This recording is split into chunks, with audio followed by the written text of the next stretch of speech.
Please don't forget subscribe to the channel and hit the bell to get notified of new daily videos. I was the quiet architect behind the smooth operations of the Green Valley Co-op. As their sole data analyst, I spent years building intricate Python scripts and algorithms that managed everything from daily farm pickups to market distribution. We're talking fresh produce from 30 local farms getting to shelves and tables, all optimized to reduce waste and maximize freshness. Without my systems, the co-op would grind to a halt. My manager, Kinsley, a pragmatic woman who appreciated results, largely let me work independently. Then Ronald Keyes arrived. He was a slick, impeccably dressed efficiency consultant in his late 50s, brought in by our new CEO to streamline operations. From day one, Ronald eyed my role with suspicion. He'd hover, asking reductive questions, barely concealing his disdain for what he called over-reliance on digital solutions. He fancied himself a man of boots-on-the-ground intuition, despite never having set foot on a farm. The real trouble started when I stumbled upon a hidden folder on the shared server, inadvertently labeled Keyes optimization targets. Inside, under my name, was a detailed dossier.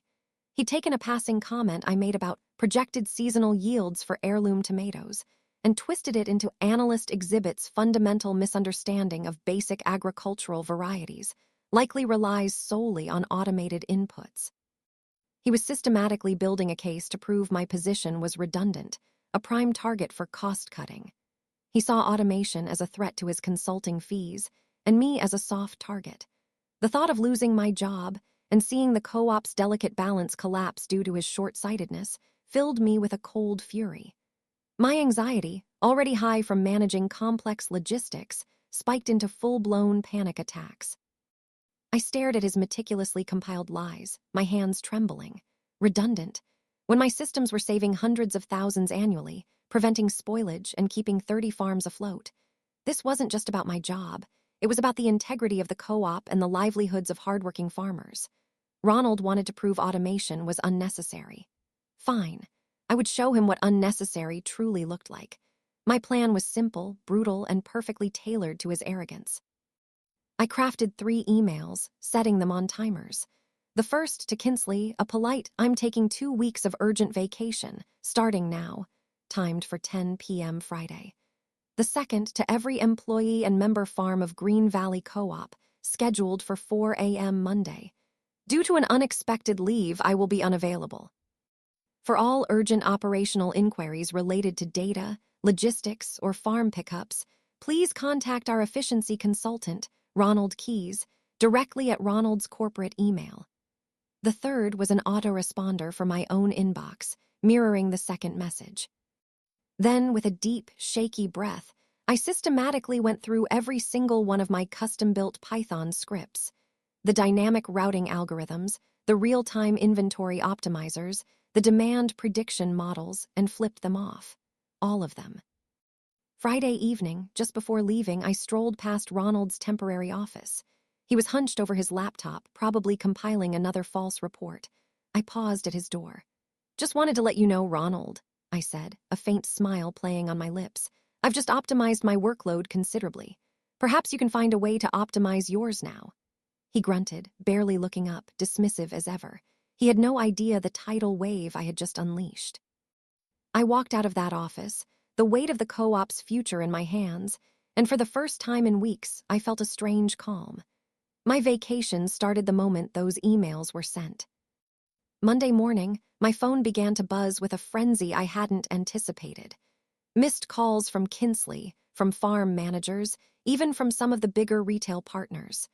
I ignored them all. I was on a remote hiking trail, phone on airplane mode most of the day, only checking it briefly in the evenings. I imagined the scene at the co-op. The automated farm pickup schedules failing, drivers stuck with empty trucks or trucks overflowing with unsorted produce, inventory systems flashing errors, market deliveries missing.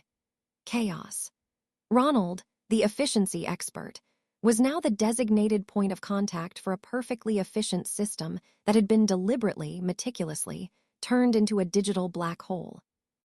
By Wednesday, my personal email, the one Ronald hadn't documented, pinged with a desperate message from Kinsley. The subject line was simply, "Frosty, please call me. Immediate." Inside, a plea. The co-op is an absolute meltdown. Farms are reporting massive losses due to spoiled produce and missed pickups. Our main distributor is threatening to pull contracts. Ronald is completely overwhelmed. He's just screaming at the screens. He keeps saying the system is broken, but it's your system. I know you know what happened. Ronald's efficiency report has been entirely discredited. His consulting contract has been terminated, effective immediately. He's already packing his things. He blamed you, of course, but everyone sees he just dug his own grave. Please, Frosty, name your price. We need you back. The farmers need you back. I returned the following Monday, not just to a significant pay raise that eclipsed any offer I might have sought elsewhere, but to an entirely new level of respect and autonomy. Ronald Keyes was gone, his brief, destructive tenure at Green Valley co-op a stain on his LinkedIn profile. His efficiency consulting career was in tatters. Who would hire someone who oversaw such a spectacular operational collapse? I heard he tried to spin it as my data analyst sabotaged the system. But the co-op's board, including the CEO who hired him, quickly realized he was the one who pushed for my dismissal, underestimating the value of the very systems he disparaged. The farmers, who relied on my work, were livid at him. I restored the systems, one by one, watching the co-op breathe a sigh of relief. The silence from Ronald and the renewed hum of efficient operations was sweeter than any bonus. Some battles aren't fought with words, but with code. And sometimes, the most satisfying victory is letting your opponent drown in the very inefficiency they claim to eliminate. If you enjoyed this video, please hit the thumbs up button to like it. And please do subscribe to support the channel.